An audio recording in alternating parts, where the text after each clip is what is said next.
आणि या संघर्ष समितीचे सगळे सदस्य जे आहेत त्यांची जी मागणी आहे आणि आपल्या सगळ्यांची जी मागणी आहे की लोकनेते दिबा पाटील साहेबांचं नाव जे आहे हे नवी मुंबई आंतरराष्ट्रीय विमानतळाला मिळावं, याच्यासाठी मोठं आंदोलन देखील झालं. आणि त्या आंदोलनानंतर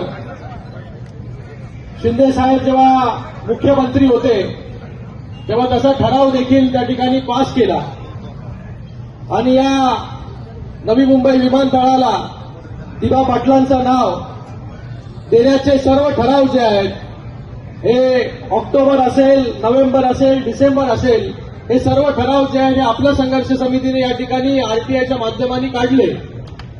आणि या सर्व ठरावांच्या मध्ये जेव्हा शिंदे साहेब मुख्यमंत्री होते तेव्हा हे सगळे ठराव जे आहे दिबा पाटलांच्या नावाचे त्या ठिकाणी करण्यात आले आणि राज्य सरकारच्या माध्यमाने या नवी मुंबई एअरपोर्टला दिबा पाटील नवी मुंबई आंतरराष्ट्रीय विमानतळ असं नाव देण्यात यावं असा ठराव झाला. आणि तो ठराव जो आहे तो आता केंद्राकडे पाठवण्यात आलेला आहे. आज इथे आपल्या सगळ्यांच्या सहकार्यासाठी, आपल्या सगळ्यांच्या मागणीच्या बरोबर उभा राहण्यासाठी लोकसभेतील माझे सर्व सहकारी जे आहेत या ठिकाणी उपस्थित आहेत आणि आता सुप्रियाताई सुळे देखील या ठिकाणी उपस्थित झालेले आहेत. आमच्या सगळ्यांच्या भावना ज्या आहेत, जी आपली भावना आहे की या विमानतळाला जे आहे दिबा पाटील यांचं नाव दिलं पाहिजे, तीच आमची भावना आहे. म्हणून 2022 मध्ये देखील तसे ठराव करण्यात आले आणि तसा ठराव जे आहे केंद्राकडे पाठवण्यात आले. केंद्रामध्ये अप्पा बारनेजी असतील यांनी स्वतः जो आहे हा मुद्दा झिरो अवरच्या माध्यमाने त्या ठिकाणी मांडण्याचं काम केलं आणि त्याला अनुमोदन देण्याचं काम आम्ही सर्व खासदारांनी या ठिकाणी केलं. आता सभागृह जे आहे हे चालत नाहीये, पण मला वाटतं या सभागृहाचा बजरंग अप्पा पण इकडे आले, तुमचं पण स्वागत आहे.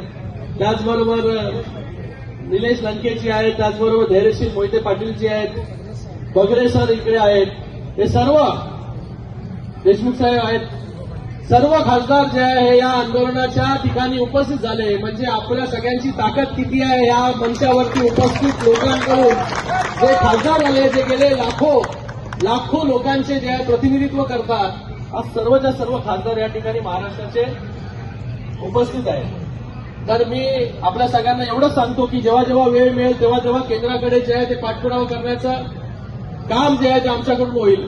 परवा जेव्हा समिती आली, या समितीला जे आहे थेट नागरी उड्डाण मंत्री राम नायडूजी ज्यांच्याकडे खातं येतं त्यांच्याबरोबर भेट देखील घडून आणली.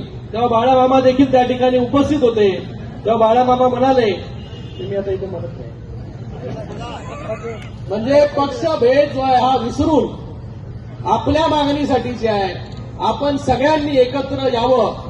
मला वाटतं याच्यासारखं जे आहे ते कुठलं उदाहरण जे आहे ते असू शकत नाही की तिथे सगळे पक्षभेद विसरून जे आहे ही सगळी लोक या ठिकाणी उपस्थित झालेली आहेत, सगळे खासदार या ठिकाणी उपस्थित झालेले. आपल्या सगळ्यांना एवढंच मी सांगतो